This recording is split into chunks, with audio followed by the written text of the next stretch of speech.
Hello and welcome to Plastic Crack. Patient 037 here. Now before we get started with today's review, I just wanted to say a big thank you to all my subscribers, which kinda seemed to leap up a little bit after my last video. I'm guessing you guys like that, so expect more of the same this time. Okay, on to business. Today's figure is a character I actually really like. He's never really been given his proper due in figure form. This figure kind of goes away to redeeming that, but he's still not that perfect. So, who is this magical figure I speak of? Well, it's this guy right here. Titanium Ultra Magnus. Roll the music!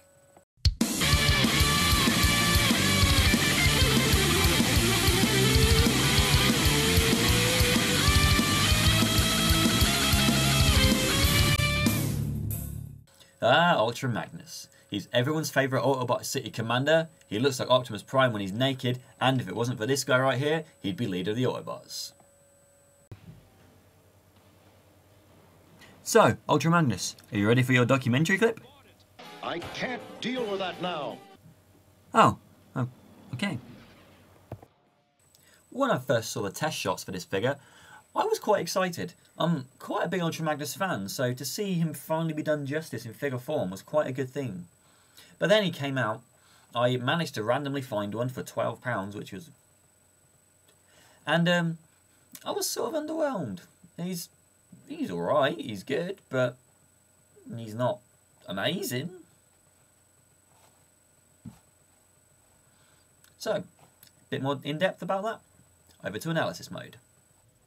Here is Titanium Ultra Magnus in his robot mode. Now as you can see, he's a very good likeness for his animation counterpart.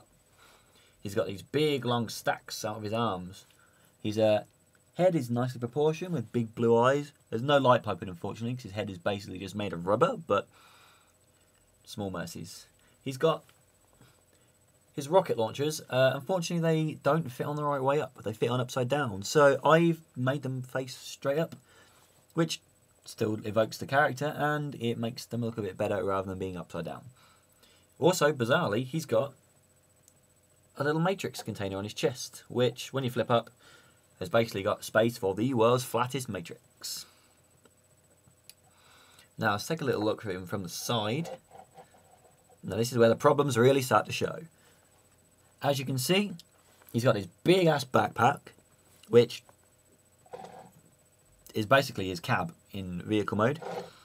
His arms are really far back. He's got probably some spinal injuries or some shoulder injuries due to these weird arms being way far back.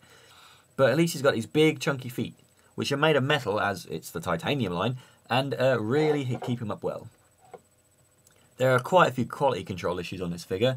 As you can see, his arms are really loose. His gun barely stays in his hand. In fact, it's falling out right now. And this arm, if you move it the wrong way, pop, oop, he's got no arm. Oh no, Ultra Magnus has got one arm. So that's a little bit disappointing. Also, his paintwork could probably be a bit better. He's a bit patchy in places.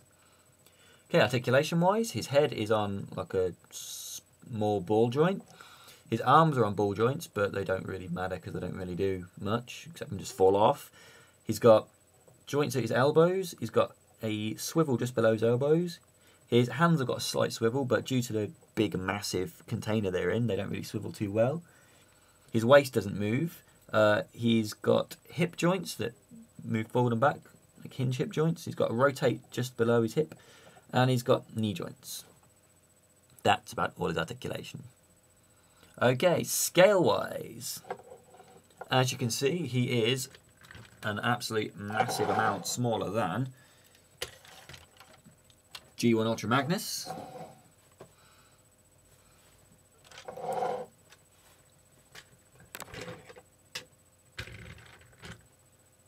And he's also a little bit more smaller than Classic Optimus Prime. Okay, onto the vehicle mode.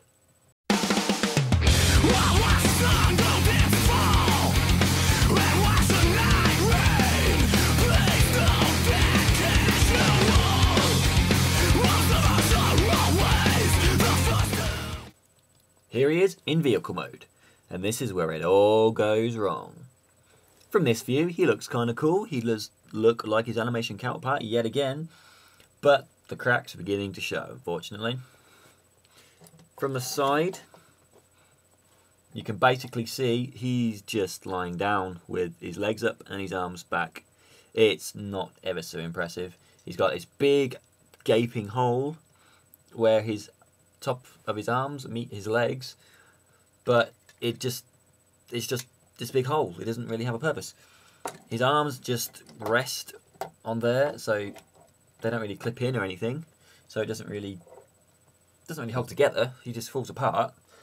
And his legs at the back, they've got peg posts to peg them together, but they will not go together. The posts, pegs, whatever you want to call them, will not hold him. It's such a shame because there was so much potential here. An undocumented feature, which really isn't that much of a feature, is that his cab can be disconnected. But if you disconnect his cab, he's just a robot head sitting there, and his cab doesn't really do anything and looks pretty hideous. So I tend to not do that.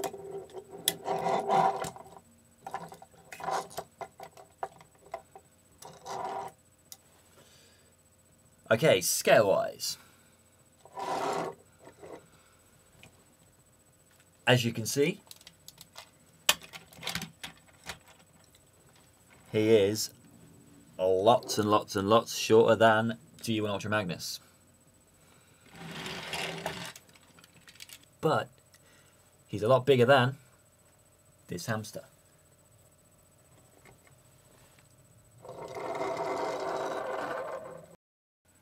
In conclusion, he's not a terrible figure, but like so many in the Titanium line, he's just kind of meh. His robot mode is a good likeness of his animation counterpart, but it's plagued by quality issues and just weird design, and his vehicle mode is basically just an afterthought. Come on, Hasbro, if Fans Project can come up with an awesome toy like the City Commander set, then why can't you? Anyway, I've been Patient 037, this has been Plastic Crack, and I'll see you next time. Booyah!